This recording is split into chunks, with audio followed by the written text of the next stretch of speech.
think I want to show a couple of things. Senator Dolezal, I want to show some of the other billing records, particularly the ones that show the trips to DC.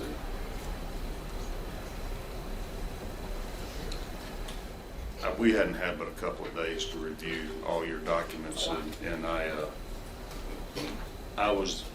I skimmed these records because I wanted to know exactly what was going on. You'll see highlighted down here at the bottom on November 18th of 22, interview with DC White House, 8 hours. Do you know what that references?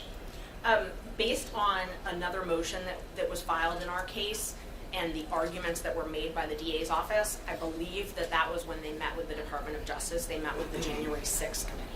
So one of the co-defendants filed a motion to try and get some documents, and the state had to respond. It was a motion to compel. I was there for it. I joined it, but I didn't litigate it. And the state said that they had to meet off campus. So because they didn't have a record of it, I guess you have to have a record if you go into the White House. And so they met with the January 6th committee off campus, and they said they had a really hard time getting that meeting, and they had to have someone who had some source or something to get them to agree to the meeting. But that's what, so the motion to compel was based on this entry, and this entry in response, they said they were meeting with the DOJ and someone with January 6th. There's also an entry, May 23rd, 22, travel to Athens conference with, what is that, White House? Yes, and we've tried to figure out what and who that was, because there was something happening at UGA Law School, and so we just assumed that it was someone that was there, and that's why they met there. But I don't know. Do you have reason to suspect, or can you confirm whether or not Ms. Willis or Mr. Wade were coordinating with the Biden White House in the course of this investigation and prosecution? In the discovery, they've got a lot of our discovery involves the January 6th. I mean, a lot of what we have in discovery is the same stuff that other places have. So they had to have gotten it from somewhere.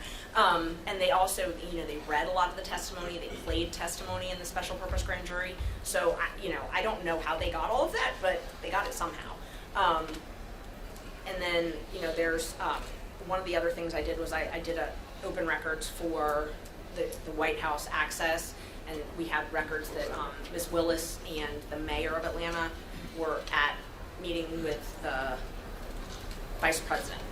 Okay, and so this is the access history. How does that work? The White House keeps records of anybody that comes in and has any kind of official meeting, for sure? Yes, and my understanding is it's highly regulated who can access the White House, and so you have to apply in person or apply ahead of time, and then they give you a time when you make the appointment, and they give you a time when you're allowed to be in and when you have to be out by, and they track you. And I mean, that makes sense. They don't want anybody lingering in the White House, but they keep that. And so they're called WAVE records, I believe is what they're called, and I'm not sure what that's an acronym for, but they're publicly available. They're open records. And this record that's shown on the screen shows Fonnie Willis was a visitor with V. POTUS. I presume that's Vice President of the United States. Yes, it was.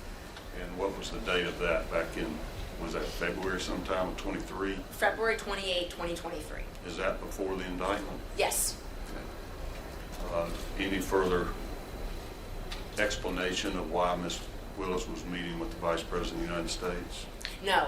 I know Dexter Bonds, and I believe that's the same one that I think it's Dixon, the mayor of Atlanta was also there. Okay. We'll take a short break. We've been going at this for a while. Let's take a somewhere between 5 and 10 minute recess, and we'll be back. Thank you. We're in recess.